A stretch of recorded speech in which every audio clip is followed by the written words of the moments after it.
Redheaded Libertarian posted this. White supremacy went up because the SPLC changed the definition and applied it to everybody.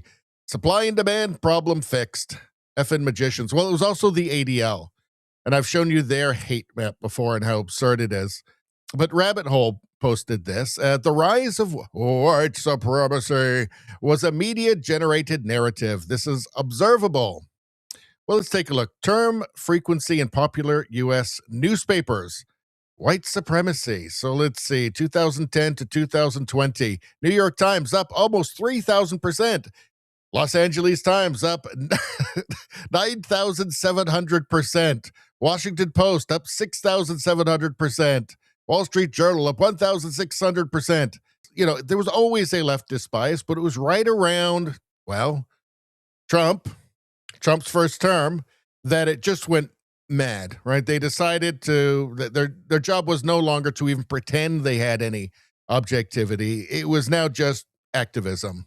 And you can see, I mean, there's no reason for this other than the fact that you want to try and portray Donald Trump, who got like an award from Jesse Jackson not that much earlier.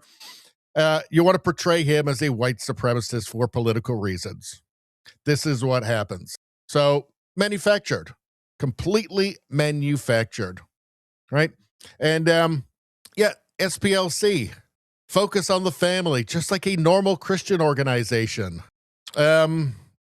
PragerU, extremist. I mean, they're calling this extremist. Dennis Prager, okay? Dennis Prager. And you see this. Gee, I wonder what happened.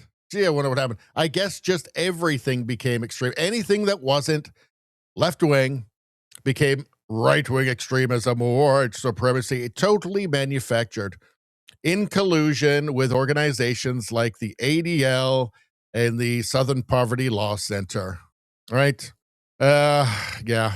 And just dragging out all these, like, people you've never heard of as if they're important. The Blood Tribe. You ever known anybody who was in the Blood Tribe? Moorish sovereign citizen. Like, nobody's ever heard of any of this. Who are these people? Veterans on patrol. Like, what? Again, just like two guys and their dog in a basement, you know, posting, you know, edgy stuff on Twitter. All of a sudden they were a threat to democracy. How much did they get? How much did two guys and a dog? What was the going rate for two guys and their dog in a basement from the SPLC? Was it 50,000, 100,000? So, yeah, I mean, if you want to see what's gone wrong with Western civilization, if you want to see why the leftists keep trying to kill people on the right, or just conservatives, moderate conservatives, why they think that Dennis Prager is Hitler, this is why, right here. Totally manufactured. And, yeah, I mean, I guess this is, you know, how Western civilization dies, I guess.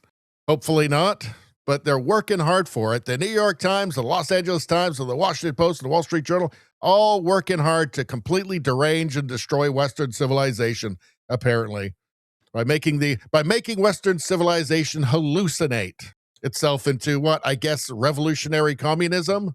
So just to be clear how the grift works, the SPLC calls just regular conservatives extremists, and then also funds two guys and a dog in a basement somewhere, and then sticks them on their hate map.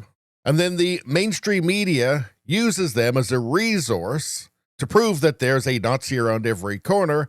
And then the SPLC fundraises off all of that exposure. That's a grift.